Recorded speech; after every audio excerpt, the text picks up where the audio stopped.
Hello everyone, welcome to in our Kaka's English School and the same English School, class 7 and the subject name is science. In the previous chapter, we see more about our animal adaptation, plant adaptation we see in the previous chapter. Yes or no? So in chapter we see, which is our chapter name? The chapter name is plants, structure and the function. म्हणजेच वनस्पतीची रचना आणि त्यांचे कार्य आपण या पाठामध्ये. तत्पूर्वी आपण काय बघणार आहोत? या पाठाच्या अगोदर आपण काय शिकलो त्याच्यावर दोन क्वेश्चन आपल्याला सुरुवातीला दिलेले ते आपण बघू. लेट्स रिकॉल म्हणजे पुनरावृत्ती आपण करणार आहोत. What help us easily identify the plants around us. आपल्याला कशाची मदत होते की शेजारी आपला प्लांट आहेत, आपल्या सभोवतीची वनस्पती आहेत ते आपण इझिली म्हणजे ओळखू शकतो. कशाद्वारे? त्याचे जे विशिष्ट कॅरेक्टरिस्टिक आहेत ते आपल्याला हेल्प करतात. Okay, the second question is which are the various part of the plant. म्हणजेच जे वनस्पती आहेत त्याचे विविध भाग कुठले आहेत आपल्याला माहितच आहेत. Let's see the root, stem, leaves, flower, fruits etcetera of the different plants are different. म्हणजे ज्या मुळा आहेत, खोड आहेत, पान आहेत, फांद्या आहेत आणि फळं आहेत, हो की नाही, हे प्रत्येकाला सेम असतं आहे, पार्ट सेम आहेत, पण त्यांचे फुलांचा आकार, त्यांच्या पानांचा आकार कसा आहे प्रत्येक प्लांटमध्ये, प्रत्येक वनस्पतीमध्ये डिफरंट असतो. We can identify plants with the help of these different characteristics. Let's not acquaintly ourselves with this plant organ in greater details. आता आपण हे प्लांट जे भाग आहेत, पार्ट्स आहेत आपल्याला काय आहेत माहित आहेत, तर त्याची आपण डिटेल मध्ये माहिती या पाठामध्ये बघणार. Let's see. एक काय म्हणलेलं आहे आपले एक ट्राय दिस म्हणजे तुम्हाला ट्राय करून बघायचं आहे. Let's see. Keep a moisten ball a crumpled paper in a conical flask, place some soaked mothballs, gram seeds in the flask between the paper and the glass wall. Observe and note the changes in the seeds in 2 or 3 days. म्हणजे तुम्हाला एक शंकू आकाराचं चंचुपात्र घ्यायचं. चंचुपात्र म्हणजे काचेचं भांड तुम्हाला घ्यायचं आहे. त्यामध्ये काय करायचं, एक पेपर असतो, आपण कार्बन पेपर, आपण घरी न्यूजपेपर येतो किंवा आपले वहीचे जे पेजेस असतात त्याचा गोळा करायचा, पण तो ओला करायचा आहे गोळा. त्या चंचुपात्रामध्ये तो गोळा टाकायचा आहे. ओला केल्यानंतर त्याच्यामध्ये जे त्या गोळ्यामध्ये आपल्याला काय सीड ठेवायचे, तुम्ही ग्रामचे ठेवा किंवा कॉर्न ठेवा, तुमच्याकडे जे सीड अवेलेबल आहे ते सीड तुम्हाला त्या चंचुपात्रामध्ये ज्या गोळा आहे पेपरचा त्याच्यामध्ये टाकायचे. After 3 or 2 days we see this seeds. म्हणजे 3 दिवसानंतर, 4 दिवसानंतर किंवा 1 आठवड्यानंतर तुम्हाला काय बघायचं, त्या निरीक्षण करायचे. कशाचं निरीक्षण करायचे? ज्या चंचुपात्रामध्ये जे पेपर टाकलेला आहे त्याच्यामध्ये जे सीड आहेत त्याचं निरीक्षण करायचं. काय दिसेल तुम्हाला? आपल्याला आपण एक डेफिनेशन पाहताना किंवा कन्सेप्ट पाहताना हे आपल्याला एक आकृती दिलेली आहे, म्हणजे स्ट्रक्चर दिलं आहे. तिथं काय दिलं? Formation of roots. म्हणजे एका बियापासून त्याची निर्मिती सुरुवातीला कशी होते ते आपण बघणार आहोत. So let's see. The part that grows from the inside the seed towards the soil is called the radicle and the part that grows above the soil is called the plumule. म्हणजेच हे बी आहे. आपण जे चंचुपात्रामध्ये, suppose जे तुम्ही चंचुपात्रामध्ये बी तुम्ही टाकलेला आहे हे बी आहे. हा बियांचा मधला आकार आहे. येस और नो? या मधल्या आकारापासून एक जी रेष आहे, एक जो रूट आलेला आहे तो कुठं आलेला आहे? जमिनीच्या खालच्या भागाला. याला काय म्हणायचं? रॅडिकल असं नाव, म्हणजे त्याला आदिमूळ असं नाव देतो. आणि एक कुठं गेलेला आहे वर, त्याला आपण प्ल्युम्यूल म्हणजेच आपण अंकुरी असं म्हणू शकतो. म्हणजेच बी मी ठेवलेला आहे, त्याला 3-4 दिवस झालेले आहेत, पण त्याला 2, एक खाली आलेला आहे तो जमिनी. म्हणजेच हे काय करतं, जमिनीमध्ये जे रूट्स पसरतं आणि पूर्ण आता ह्या सीडला सपोर्ट देण्याचं काम कोणाकडे? रॅडिकल म्हणजेच आदिमूळकडे. सुरुवातीला एकच बाहेर आलेले, मग हे नंतर काय होतात, खाली फांद्या फुटत जात असतात. आणि थोड्या वर एक तसंच सेम आकाराचं वर आलेलं असतं, त्याला आपण अंकुर असं म्हणतो. म्हणजे आपल्याला वर आले की अरे बाबा वापलेले, मी जे बी टाकले ना ते वापले, म्हणजेच त्याला काय झालेले 2 पानं आलेले आहेत आपल्याला समजते. यालाच आपण काय म्हणतो? Formation of the roots. म्हणजे मुळांची निर्मिती कशी होते. बी तर आपण टाकलेले, पण त्याची निर्मिती कशी झाली ह्या 2 ह्याच्याद्वारे आपल्याला कळतं. खाली एक आलेला आहे आणि वर एक गेलेले. Above the soil and under the soil. म्हणजे मातीच्या मध्ये एक आणि मातीच्या वर एक. याला आपण नाव द्यायचे अंकुर आणि दुसऱ्याला नाव द्यायचे आपण आदिमूळ. अंकुर म्हणू आपण याला मराठीत, आणि याला काय नाव द्यायचे? आदिमूळ. आदिमूळ. तुम्ही स्वतःही घरी ऑब्झर्वेशन याचं करू शकता. नेक्स्ट आपल्याला काय सांगितलेलं आहे, आता या दोन्ही मुळांचे सपोर्ट काय करतं बघा. The roots that forms the radical grows into the ground. The root is the thick near the ground and gradually tapers to a pointed end. This part of the plant growing below the soil support to hold the plant.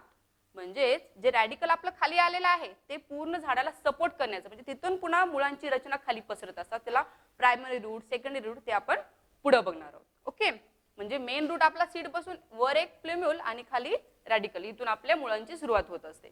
तर आपला second बघायचं आहे, roots of some plant produce secondary roots that grows obliquely and spread far and wide in the soil. Roots support the plant. This type of root is called the tap root. म्हणजेच काय, tap root म्हणजे काय, ज्या फांद्या आहेत जाड अशी route असतात, मुळांचे दोन प्रकार आहेत, एक काय पातळ असतात आणि एक असे जाड, हेच आपलं काय टॅप रूट असं आपण याला म्हणू शकतो. सोट मूळ म्हणायचं याला मराठीत, काय म्हणायचं, सोट मूळ, याला मराठीत काय म्हणायचं, सोट मूळ. ओके, म्हणजे आता सोट मुळांची रचना कशी असते, मूळ दोन प्रकारचे आहेत, एक असं फायबर छोटे छोटे येतं त्याला आपण फायबरस रूट, आणि दोन डिफरंट टाइप्स ऑफ रूट दोन आहेत, फायबरस रूट आणि टॅप रूट. आपण पहिल्यांदा टॅप रूट बघणार आहोत. हे एक झाड आहे, फॉर एक्झाम्पल कशाचं, मँगोचं ट्री आहे, सपोज मँगोचे झाड आहे, त्याचे हे मुळे आहेत, आपण त्याचं छोटेसे ड्रॉइंग करण्याचा इथे हे केलेलं आहे. हे पूर्ण काय आपलं जे सुरुवातीपासून जे आलेलं आहे एकच, त्याला आपण काय नाव दिलेलं आहे, प्रायमरी रूट, म्हणजे हे सुरुवातीचं आहे, ह्याला प्राथमिक मूळ असं आपण म्हणू शकतो. सेकंड, या प्राथमिक मुळाला, म्हणजे हे सुरुवातीचं मूळ आहे आपलं, याला इकडे दोन फांद्या फुटल्यात, मुळाला पण फांद्या फुटतात, त्याला आपण सेकंडरी रूट असं म्हणतो. म्हणजेच काय, याच्यापासून दुसरी फांदी त्याला फुटत असते. ओके नाही, प्रायमरी रूट आणि सेकंडरी, प्रायमरी म्हणजे मधला भाग जो एकच आहे, आणि सेकंडरी म्हणजे याला दुसरा पार्ट आलेला आहे तो सेकंडरी म्हणजे. आणि नंतर खाली गेल्यानंतर रूट हेअर, म्हणजेच हे छोटे छोटे आपण झाडाचं कुठल्याही जर आपण मुळं उपसली तर त्या झाडाच्या शेवटचे जे टोक असतात थोडे थोडे केस आलेले असतात, त्याला आपण काय म्हणतो, रूट हेअर. आपण बघतो केस म्हणजे त्या झाडांचे जे मुळं असतात, छोट्या छोट्या तंतुमय मुळं आपण त्याला म्हणू शकतो. आणि जे शेवटचा भाग असतो, निमुळता भाग असतो, प्रत्येक मुळाचा जो शेवटचा भाग असतो निमुळता भाग असतो, आणि त्या निमुळच्या भागाला आपण काय म्हणतो, रूट टिप, म्हणजे त्याला मूलाग्र असं म्हणलं जातं.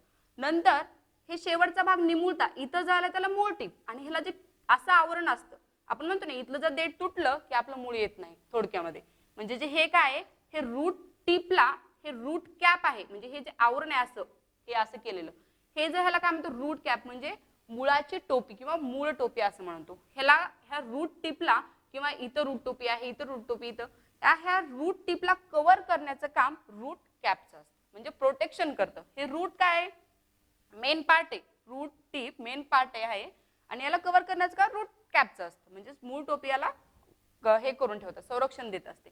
म्हणजेच आपण पार्ट बघितलेत, हे मूळ प्रायमरी रूट आहे, त्याला नंतर दुसरे जे फाटे फुटतात किंवा हे आहे हे आहे हे आहे हे काय सेकंडरी आहे. आता फक्त हा सेकंडरी आहे का नाव दिले, म्हणजे हा पण सेकंडरी आहे, हा पण आहे, हा पण आणि हा पण, आणि त्याच्यावर जे केस आहे ते रूट हेअर. आता इथं पण आहेत, म्हणजे हे पण काय रूट हेअर्स आहेत, आणि मी इथं नाव दिले रूट टिप, म्हणजे फक्त इथंच रूट टिप आहे का, नाही, इथं पण रूट टिप आहे, इथं पण, आणि रूट कॅप प्रत्येक झाड जिथं निमुळता भाग आहे जिथं तो क्लोज होतो तिथं रूट कॅप असतेच, म्हणजे ते रूट टिपला काय करतं, प्रोटेक्ट करण्याचं काम करत असतं. आता आपण पाहिलं सोट मूळ म्हणजेच tap root.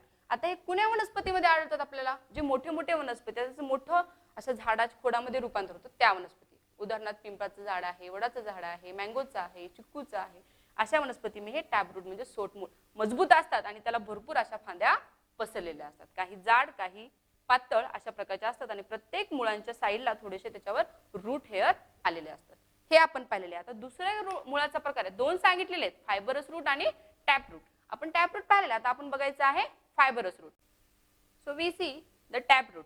Next is a second part, म्हणजे दुसरा प्रकार कुठला आहे आपल्याला, फायबरस रूट. म्हणजे मुळांचे दोन प्रकार आहेत, एक टॅप रूट आणि दुसरा फायबरस रूट.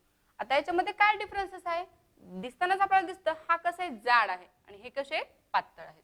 म्हणजे जे ह्याचे खालचे जे मुळं असतात, खालचे जे रूट्स असतात ते काय असतात, पातळ असतात as compare to tap root. म्हणजे सोट मुळांचे जे कंपॅरिझन ह्याच्याशी केलं तर यांचा वर खालचे जे मूळ आहेत एकदम पातळ आणि असे सगळीकडे पसरले असतात, छोट्याशा भागामध्ये पसरले असतात, याला प्रायमरी रूट एकच असतो, आणि जे सेकंडरी रूट आपण म्हणतो त्याला असे भरपूर पसरले असतात, पण ते पातळ तंतुमय असतात, एकदम असे लवचिक असे मोठ्या मोठ्या झाडासारखे यासारखे नसतात. कसे असतात, असे असतात. सो आपण बघणार आहोत fibrous root. Thread like a fiber roots as emerging from the stem are called the fibrous root म्हणलेले. केसांसारखे मुळा, थोडक्यामध्ये आपण याचा विचार करतो. आपण कांद्याची पात बघतो, कांदा आपण जमिनीमधून काढला हे का ऑनियनच आहे, आपण त्याला चंचू पात्रामध्ये ठेवलं आणि त्याचं पाणी त्याला प्रोव्हाइड केलेलं आहे. पाणी प्रोव्हाइड आपण 2 दिवस केलं, त्याची मुळा खाली खाली यायला लागतात. एकाच त्याचे जाड नसतात, फक्त तंतुमय बारीक केसासारख्या त्याच्या मुळा असतात. आता त्याचं उदाहरण आपण कोरिअँडर घेऊ. कोरिअँडरच्या पण मुळा आपण बघितला कसं झाडासारखं जाड जाड असतात का? नाही राहणार, अशाच राहणार. फायबरस रूट मध्ये त्या जे छोटे छोटे प्लांट असतात त्याच्या प्रत्येकाची जी मुळं असतात ते काय असणार? फायबरस रूट म्हणजे तंतुमयच असणार. का? कारण त्याचा जो वरचा आकार आहे जास्त प्रमाणात तो वाढत नाही. वास्ट ते प्लांट किंवा वास्ट ट्री येत नाही, म्हणजे खूप मोठा प्रकार नाही. आता जास्तीत जास्त किती पण वाढू शकतो? इथपर्यंत किंवा इथपर्यंत जास्तीत जास्त. त्याला फ्लावर आला की ते आपण त्याला कट करून घेतो. जास्त प्रमाणात ते वाढत नाही. आणि या टॅबरूटचं प्रमाण कसं आहे? ते वास्ट होतं, ट्री होतं त्याचं मोठं रूपांतर. ट्री होण्यासाठी त्या पूर्ण झाडाला सपोर्ट देण्यासाठी ते मुळा कुठपर्यंत असं वाईड रुंद प्रमाणात पसरलेले असतात. याला सपोर्ट द्यायची गरज आहे का? आहे, पण किती प्रमाणात? जेवढं त्याचा आहे आकार तेवढाच प्रमाणात ते खाली पसरतात. इथं थोड्याशा प्रमाणात, याच्या पलीकडे जाणार नाही. तसं त्याचं नाही. आपण म्हणतो ना, आता मी कॅरवे मध्ये एखादा प्लांट हे केलेलं, त्याच्यामध्ये एक कांद्याचं रोपटं लावलेलं आहे आणि एकामध्ये मँगोचं. मी पटकन आता जास्त दिवस त्याला मी 1 महिना त्याच्यामध्ये ठेवलं, ते मोठं मोठं त्याच्यामुळे ते कॅरीबॅगच्या बाहेर यायला लागतात. का? कारण हे वाईड पसरतात. आणि याचं जर याचं जर आपण निरीक्षण केलं तर याच्या कॅरीबॅगच्या बाहेर नाही, तितकं चाललेलं असतात. आपण जर उपसत तंतुमय केसासारख्या त्याच्या मुळा असतात. So everyone understand? Is that clear? आपण 2 पाहिलेले आहेत रूटचे प्रकार, एक टॅप रूट आणि एक फायबरस रूट, म्हणजे सोटमूळ आणि तंतुमय मूळ. सोटमूळ जाड असतात आणि त्याचे कुठपर पण फांद्या पसरलेल्या असतात खाली जमिनीत. हे पातळ आणि केसासारखे असतात. Okay, so let see. आता 2 तुम्हाला एक प्रयोग करायचे, ऍक्टिव्हिटी दिलेली आहेत. बरं, काय करायचंय? Take a saw the seeds of plant like a mustard, sorghum म्हणजे ज्वार, maize, pea, coriander etcetera in an earthen pot. Cultivate the plant of 8 days. Once the plant grow 15 or 20 height, uproot them carefully while the soil is moist and put them gently in the large conical flask containing water. The soil will get washed off without any harm to glass. Observe the roots carefully to see which plants have taproot and which ones have a fibrous root. म्हणजेच तुम्हाला ते आता तुम्हाला कळालंय कुठला tap route आहे आणि कुठला fibrous route आहे. मग तुम्हाला एक घरी गेल्यानंतर एक ऍक्टिव्हिटी करायची आहे, म्हणजेच व्हिडिओ बघताना किंवा व्हिडिओ संपल्यानंतर तुम्ही करू शकता. 2 प्रकारचे कस्टर्ड म्हणजे बिया घ्यायच्यात. कुठल्या प्रकारच्या घ्यायच्यात? आता काही घ्यायच्यात मेज म्हणजे ज्वार आहे, मका आहे, अशा जी तुमच्या घरी बिया अवेलेबल आहेत त्याचे तुम्हाला बिया मँगोचं लावून बघायचे. मी आत्ताच सांगितल्यासारखं त्या दोन्ही बिया एका पॉटमध्ये किंवा कुठं तुम्हाला जागा असेल ग्राउंडमध्ये तुम्ही त्याला चोक म्हणजे त्याला लावायचं आहे. तुम्ही त्याचं निरीक्षण कधी करायचंय? 1 आठवड्यानी, महिन्यानी त्याला पाणी प्रोव्हाइड करत राहायचंय. आपल्याला पाणी प्रोव्हाइड करत त्याचं निरीक्षण करायचंय. 8 दिवसांनी, 15 दिवसांनी, 15 ते 20 दिवसानंतर निरीक्षण केल्यानंतर दोन्ही बिया म्हणजे दोन्ही जे प्लांट तुम्ही लावलेले आहेत त्यांचं दोन्हीचं असं त्याला आपल्या हातामध्ये घ्यायचे, मातीमधून काढून दोन्ही प्लांटचं. म्हणजे आता फॉर एक्झाम्पल ज्वारीचं तुम्ही प्लांट घेतलं नाही, नंतर एक कोरिअँडरचं घ्यायचे. ज्वारीचे जे प्लांट आहेत त्याचे रूट्स कसे असणार आहेत? ॲज कम्पेअर टू कोरिअँडरचे कसं असणार आहेत? फायबरस असणार आहेत. आणि तुम्ही ज्वारीचं जे झाड तुम्ही प्लांटिंग केलेलं आहे त्याचे रूट त्याच्यापेक्षा काय असणार आहेत? जाड असणार आहेत. म्हणजेच त्या कसं असणार आहेत? टॅप रूट असणार आहेत. आणि या कशा असणार आहेत? कोरिअँडरच्या फायबर्स. म्हणजे तुम्हाला निरीक्षण करायचे. तुम्हाला ऍक्टिव्हिटी बेस कळत असेल तर मग तुम्हाला घरी गेल्यानंतर त्याचा प्रयोग करावा लागेल. आता आपण बघणार आहोत दुसरा प्रकार. Plant like a maize, sugarcane, sorghum have 2 types of roots. Some roots are underground, whereas some group grow from the stem just above the soil. म्हणजे आता आपण शुगरकेन आहे म्हणजेच आपण त्याला ऊस म्हणतो, ज्वारी आहे आणि मका वगैरे आहेत. यासारखे 2 प्रकारची मुळं असतात. आता याच प्लांटला 2 जमिनीच्या वरही आपल्याला ते मुळं दिसतात. आपण थोडंसं पाणी वगैरे त्याला टाकलं, जमिनीच्या वर आलेलं असं पकडल्यासारखं थोडंसं मुळं दिसतात आपल्याला. आणि जर खाली जमिनीच्या खाली त्याच्यामुळे 2 प्रकारच्या कुठल्या असतात त्या बघू. The latter are called the adventitious roots. Beside the normal functions like offspring of water and the minerals, ensuring the supporting plants, roots perform some other function too. Roots shows some modification to the perform this additional function. Some example of such modified roots are aerial roots, steel roots, runner, breathing roots and the etc. म्हणजेच आपण मी आताच म्हटलं ज्वारीचं धाट आपल्याला असं काढून बघायचे वर थोडंसं माती वगैरे त्याच्या एक पाणी टाकलं, लावलेलंच आहे, उपसायचं नाहीये आपल्याला, लावलेलंच आहे, फक्त पाणी टाकायचं. तर ज्वारीचं जे शुगरकेन आहे, ऊस आहे किंवा ज्वारी आहे त्या झाडाला 2 प्रकारची मुळं आहेत. खाली म्हणजे त्याला वर आलेले असतात, मातीच्या वरही आपल्या मुळाच दिसतात, ते असं होल्ड करून ठेवलेले असतात चित्रात दाखवल्यासारखं. Look at C. मेज, आता हे काय मकाचं झाडेला आहे, ह्या काय आहेत रूट्सच आहेत, ह्या काय आहेत रूट्स, फक्त ते मातीच्या वर आहेत. अशाच प्रकारच्या ह्याच्यापेक्षा छोट्या रूट मातीच्या आहेत. याला आपण नाव दिलेलं आहे आगंतुक, म्हणजे वर आलेली मुळे. मुळच आहेत, रूटचाच प्रकार आहे, फक्त वर आलेली मुळ आहे, त्याला आपण आगंतुक मुळ म्हणतो. आणि खाली जे मूळ असतं त्याला आपण रॅडिकल, टॅबरूट किंवा फायबरस रूट, जे आपण प्रकारामध्ये म्हणतो ते रूट म्हणू शकतो. ओके नाही. मग याला आता जे खाली पसरलेलं आहे ऍडिशनल फंक्शन, म्हणजे त्याच्या जे खाली पसरतात त्याला मॉडिफिकेशन म्हणजे रूपांतरित मुळे म्हणतो आपण त्याला. वर जे मातीच्या वर दिसतं ते आगंतुक आहे, आणि ते मातीच्या जे खाली आहे त्याला मॉडिफाईड म्हणजेच रूपांतरित किंवा अनुकूलित मूळ आपण म्हणू शकतो. ते कुठे येतात, म्हणजे ते काय करणार, जे मातीमधले जे मिनरल्स आहेत, वॉटर आहे, ते ऑब्झर्व करून घ्यायचं आणि झाडाच्या वरच्या मुळांपर्यंत पोहोचायचं, आणि ते मूळ वरच्या जे स्टीम आहे, फ्लावर्स आहेत, फांदे आहेत, त्यांना ते प्रोव्हाइड करण्याचं काम करतं. आता दुसरा एक प्रकार तुम्हाला करून बघायचं, एक ऍक्टिव्हिटी आहे.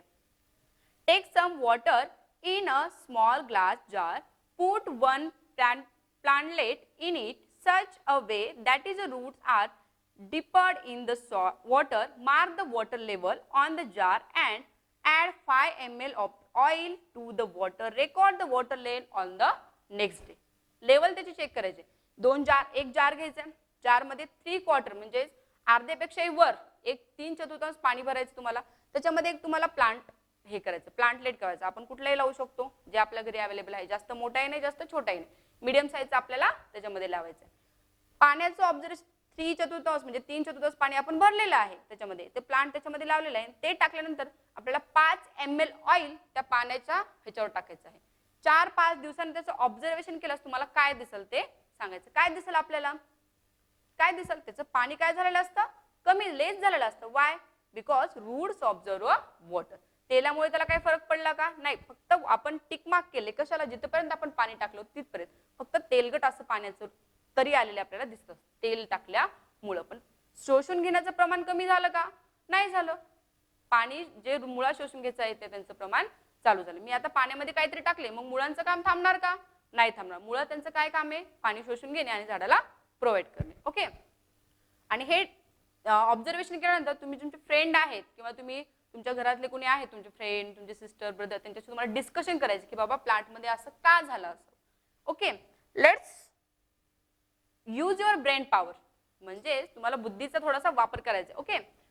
What would have happen if plant like a tamarind, banyan and mango has a fibrous root. म्हणजे मँगो आहे किंवा पिंपळाचं वडाचं झाड आहे, आंब्याचं झाड आहे, आणि काय म्हणतो आपण त्याला, त्याचं झाड आहे, म्हणजे विविध मोठे जे झाड आहेत त्यांना जर फायबरस रूट असते तर काय घडलं असतं, ते झाड राहू शकले असते का. फायबरस रूट म्हणजे तंतुमय मुळं. असे जे छोटे छोटे रूट्स असते मुळा केसांसारखे, तर तेवढे मोठे झाड स्टेबल राहू शकले असते का, impossible. Okay. Second question is what will happen if the root tip is injured. Root tip कुठं आहे आपली, हे बघा इथं. याला जर थोडासा म्हणजे दुखापत झाली किंवा इथून जर आपण तुटली, म्हणतो ना मुळाचं बाबा शेवटचं टोक तुटलं की ती मुळं येतच नाही, काय होणार आहे मग, जे आपलं झाड हेल्दी येणार आहे ते येणार नाही. तर मला हे झाड लावून दुसरीकडे लावायचं, मग ते येणार का, नाही येणार, ते काय होणार, ड्राय होऊन जाणार. Third question, which types of root do the fenugreek, spinach and onion plants have. आता आपण ऑनियन म्हणजेच कांदा, स्पिनाच, पालक, हे जे प्रकारचे जे व्हेजिटेबल्स आहेत त्याला कुठल्या प्रकारचे रूट्स येतात. इझिली आन्सर, फायबरस रूट, म्हणजे त्याला त्याच्यामुळे कसं असतात, तंतुमय असतात. ते जास्त मोठेही नाही जास्त छोटे, ते मीडियम साईजचे प्लांट आहेत त्याला फायबरस रूट आपण म्हणू शकतो. ओके. डू यू नो, तुम्हाला माहित आहे का, let's see. Root emerging from the trunk and the branches of a banyan tree grow toward the soil. These roots are called the prop root. आपण वडाच्या झाडाच्या पारंब्या बघतो, लहानपणी आपण त्याला झोके खेळायचो, ओके नाही. त्या झाडाच्या तिथं पण रूट्स येतात का, आता रूट्स कुठे येतात आपल्याला कुठे शिकवलेले, रूट्स जमिनीच्या खाली येतात, ओके नाही. मग वडाच्या झाडाच्या पारंब्या आपण बघतो, ओके नाही. प्रॉप म्हणजे प्रॉप रूट म्हणजेच वडाच्या पारंब्या आपण त्याला म्हणतो. त्या झाडाला वर कसं काय रूट लागतात बरं, let's see. What could be used of this prop root? In the beginning, the banyan tree has very few prop root, but later on their numbers increase so much that it appears like a small forest. Okay. आता काय म्हणलेलं आहे, आपण वडाचं झाड आपण जर बघितलं त्याला असं सुरुवातीला छोट्या छोट्या मुळाला दिसत, पण जसं जसं ते झाड मोठं व्हायला लागतं, त्याच्या फांद्या पसरायला लागतात, त्याच्या मुळा अशा एकदम जाड आणि मजबूत आलेल्या असतात, त्या वर पण आहे. त्याचा उपयोग काय होतो, त्या मुळांचा उपयोग काय, आपण ते झाडाचे वरी जे हवेमधून जो येतो कार्बन डायऑक्साईड ते पण ते ऑब्झर्व, जसं की की पानांचं कार्य असं थोड्या प्रमाणात ते मुळा पण करू शकतात. In a Kolkata, a 250 years old banyan tree in the Indian botanical garden cover a very large area. It is supported by thousands of prop root is there and such as a tree in your neighbor. म्हणजेच कोलकातामध्ये एक garden आहे, त्या garden मध्ये 250 वर्षापासून एक झाड आहे वडाचं. त्याच्या अशा एका छोटंसं जंगल तयार झाले त्या झाडाचे. इतक्या खूप वास्ट एरिया त्यांनी हे केलेलं आहे, व्यापलेला आहे, ऑक्युपाईज केलेला आहे आणि त्याच्या वडाच्या झाडाचे ते मुळा आहेत त्या खूप प्रमाणात पसरले आहेत. कोलकातामध्ये 250 वर्षापासून ते वडाचं झाड आहे. तुमच्या शेजारी किंवा तुम्ही सराउंडिंग मध्ये फिरताना असं तुम्हाला कुठं झाड आढळ आहे का? त्याचं निरीक्षण करा की ते झाड कशा प्रमाणात, त्याला सुरुवातीला कशा मुळा येतात, प्रोफ्रूट थोड्या प्रमाणात वाढत वाढत त्याच्या थाउजंड्स म्हणजे 100,000 त्याच्या पारंब्या वाढत जात असतात. ओके, आता वडाच्या झाडाचं निरीक्षण इथे चित्रामध्ये दाखवलेलं आहे. एकच झाड आहे पण ते खूप असं जंगलासारखं दिसायला लागलं की बाबा किती पारंब्याला किती मुळा आलेल्या आहेत, जमिनीला टेकतात अशा खाली. Okay, find out. ओके, काय म्हणलेलं आहे बघा.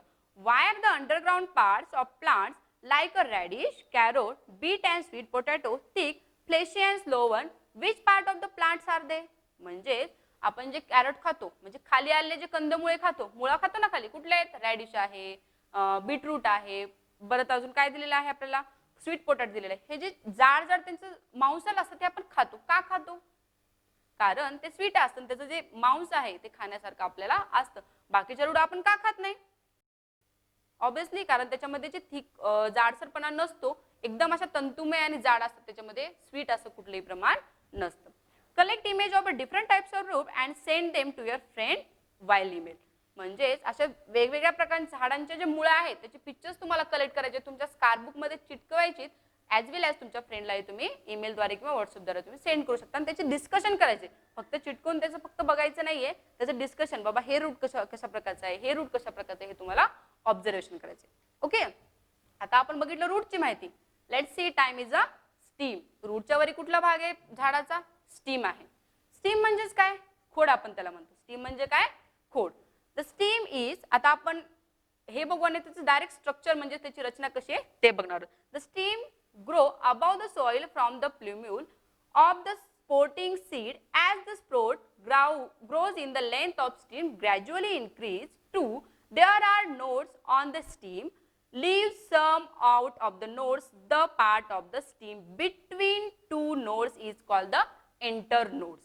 आता नोड्स म्हणजे काय कळलं तर त्याला पेर असं म्हणतो. नोड्स म्हणजे काय? पेर. आपण इथे स्ट्रक्चर मध्ये बघणार आहोत. म्हणजेच काय? इंटरनोड म्हणजेच काय? त्याला कांड्या ज्या खालच्या असतात त्या. Tip is apical and the stem is called the bud. Observe a branch of any plants and identify different types of as per a diagram. इथे तुम्हाला डायग्राम पण दिलेला आहे. Let's see the diagram. Underground म्हणजे parts of steam. आता आपण मुळांचे भाग बघितलेले आहेत. आता आपण काय बघणार आहोत? जे खोड असतं त्या खोडाला किती भाग आहेत ते बघणार आहोत. इथं काय छोटीशी कांडी आहे म्हणजे त्याचं खोड आहे, स्टीम आहे. हे खालचं काय? स्टीम आहे. त्याच्या थोडंसं वर गेलं तर इनर नोड म्हणजे त्याला आपण त्या स्टीमचे कांडे असं पण म्हणतो मराठीमध्ये. दुसऱ्या साईडला लीप सगळ्यांनाच माहित आहे. इथं लीपच्या इथं छोटंसं बड आलेलं आहे, त्याला मुकुली म्हणतो. म्हणजे पानाची दुसऱ्या पानाची निर्मिती व्हायला त्याला आपण मराठीमध्ये शुद्ध कोंब असं म्हणतो. नंतर या स्टीमच्या दोन ज्या कांड्या असतात त्या कांड्याच्या मध्ये असं थोडेसे डोळे आल्यासारखं म्हणजे तिथं पानांची निर्मिती होत असते, त्याला काय म्हणलेलं आहे? नोड्स म्हणजे पेर. तिथून त्या झाडांचे फांदे फुटायला तयार होतात की इथं फुटलेलं आहे. हाच थोडे कालानंतर इकडे एक येणार, इकडे एक, असं म्हणजे हळूहळू त्याला काय होणार? ते ग्रॅज्युअली ते प्लांट वाढत जाणार. नंतर जर आपण वर बघितलं थोडा कळ्यांसारखा प्रकार दिसतो, त्याला काय म्हणायचं? बड म्हणायचं. त्याला काय म्हणायचं? बड. आणि जर शेवटी आपण बघितलं ग्रोईंग एंड म्हणजे ते कळी फुलली की त्याचं काय संपलं? वाढायचं प्रकार. परत दुसरी फांदी फुटून त्याला कळी लागायला सुरुवात होते. हे स्ट्रक्चर कशाचं आहे? स्टीमचं आहे. ओके, आता आपण प्रत्यक्षात बघणार आहोत. ओके, हे आपण प्रत्यक्षात थोडंसं ट्राय केलेलं आहे. हे काय आपलं? इंटरनोड म्हणजेच काय? कांडी आहे. ओके, आपण आता इथं सुरू केलेलं आहे, ह्याला आपण काय म्हणू? नोड्स म्हणू. म्हणजे इथून सुरुवात व्हायला लागली. हे काय आहेत? छोटे छोटे आपल्याला आलेले आहेत बाहेर. आता इथे छोटे आहेत ते आपण आता दाखवल्यासारखं नोड म्हणजे पेर. ह्या दोन्ही मधला भाग हे जे आहे इंटरनोड मधला ज्याला भाग ह्याला काय म्हणायचं? पेर. इथं एक आलेलं आहे, इथं एक, परत गॅप ठेवून इथे एक, परत गॅप ठेवून इथे एक, परत गॅप ठेवून इथे, परत खूप सारा गॅप इथंच, याला आपण पेर म्हणायचे. स्टीमचे पेर. आणि जर पुढे बघितलं हे काय आहेत? आपले बड. हे काय आहेत? बड. याच्यानंतर जे वाढ होते आपलं ग्रोईंग एंड म्हणजे ह्याच्यानंतर आपल्याला वर पाणी येतील का? आता नाही ना, म्हणजे इथं स्टीमची जी एंड आहे तिथं ती होत असते. सुरुवातीला पाहिलं इनर नोड, नंतर इथं पाहिलं पेर, हे दोन जिथं आलेले आहेत. जे गॅप आहे, गॅपच्या जे टोकाला म्हणजे तिथून पानांची निर्मिती झाली याला पेर म्हणायचं आहे. हे बड आहेत आणि जे इथं छोट्या छोट्या पानांची निर्मिती होते म्हणजे त्याला आपण अंकुर ही म्हणू शकतो. म्हणजे परत पानाची फांद्या इकडं फुटत जातात. पण याच्यावरही प्लांट आता ह्याला इथं जे बड आहेत म्हणजे कळ्या लागलेल्या आहेत, इथं वर पानं लागतील का? आता नाही लागणार. इथं काय लागणार? फ्लावर्स लागणार. ओके, अशा प्रकारे आपण काय पाहिलेलं आहे आता? स्टीमचं स्ट्रक्चर म्हणजे संरचना पाहिलेली आहे. कशाची? खोडाची पाहिलेली आहे. की सुरुवातीला काय येणार? कांड्या, त्याच्यानंतर जे छोटे छोटे गॅप असतो थोड्या कालावधीमध्ये, त्या गॅपला आपण पेर म्हणतो. त्या गॅप मधून काय होते? दुसऱ्या फांद्यांची निर्मिती किंवा पानांची निर्मिती होत असते.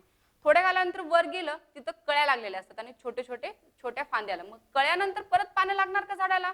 नाही लागणार. तिथं त्यांच्या ग्रोईंगची काय होणार? वाढ. परत त्याला फ्लावर लागणार आणि परत त्या झाडाच्या पेरपासून दुसऱ्या फांद्या तयार होऊन परत त्या ठिकाणी फ्लावर्स लागणार. मात्यांचं काम काय? पानांचं काम काय? स्टीम काय करतं? आपलं अन्न आहे झाडाचं ते साठवून ठेवण्याचं काम करतं. आणि जे बर्ड्स आहेत काय? फूल किंवा सीड आहेत ते प्रोड्यूस करण्याचं काम करतात. आणि दुसरं पान आहे ते फोटोसिंथेसिसचं काम म्हणजेच अन्न निर्मितीचं काम करत असतात. आता तुम्हाला एक ऍक्टिव्हिटी दिलेली आहे, complete the chart, collect information about other local plant. म्हणजे तुम्हाला काय करायचं आहे? दुसरे जे प्लांट आहेत त्याचं ऑब्झर्वेशन करायचं. आता आपण हे एका प्लांटचं ऑब्झर्वेशन केलं तुम्हाला माहिती सांगितलेली. तसे तुम्हाला शुगर केन आहे म्हणजेच ऊस आहे, फेनुग्रीक म्हणजेच मेथी आहे, असे भरपूर असे प्लांटचं काय करायचे? कलेक्ट करायचे आणि त्याची थिकनेस म्हणजे त्याची जाडी मोजायची. आता फॉर एक्झाम्पल शुगर केन आहे, आता फॉर एक्झाम्पल असंच असतो ना जाड प्रकारे, थोडं शुगर केन आहे त्याचं घ्यायचं नाही, ह्याची जाडी किती आहे स्टीमची ती बघायची. परत फेनुग्रीक म्हणजे मेथीचं झाड घ्यायचंय, मेथीचं झाडाचे पातळ कांडे असतात अशा प्रकारच्या, थोड्या ह्याच्यापेक्षाही पातळ असतात. त्याची जाडी किती आहे तुम्हाला इथं सेंटीमीटर मध्ये लिहायची आहे. म्हणजे असे प्रत्येक वेगवेगळ्या प्रकारचे तुम्हाला काय घ्यायचे? स्टीम घ्यायच्यात, मुळा नाही. काय घ्यायच्यात? स्टीम घ्यायच्यात आणि प्रत्येकाची जाडी तुम्हाला म्हणजे शुगर केनची थोडीशी मोठी असणार त्याची तुम्हाला असं टेपने जरा काउंट करून तिथं तुम्हाला त्या तक्त्यामध्ये लिहायचे. परत इकडे त्याची हाईट किती लांब आहे ते पण लिहायचे आणि किती रुंद आहे वाईड आहे ते पण लिहायचे. असं तुम्हाला तक्ता फक्त 2 नाही लिहायचे, जे तुम्ही ऑब्झर्वेशन करचाल त्या चार्ट मध्ये तुम्हाला लिहायचे. Okay, we will see the next part in next video. Thank you very much.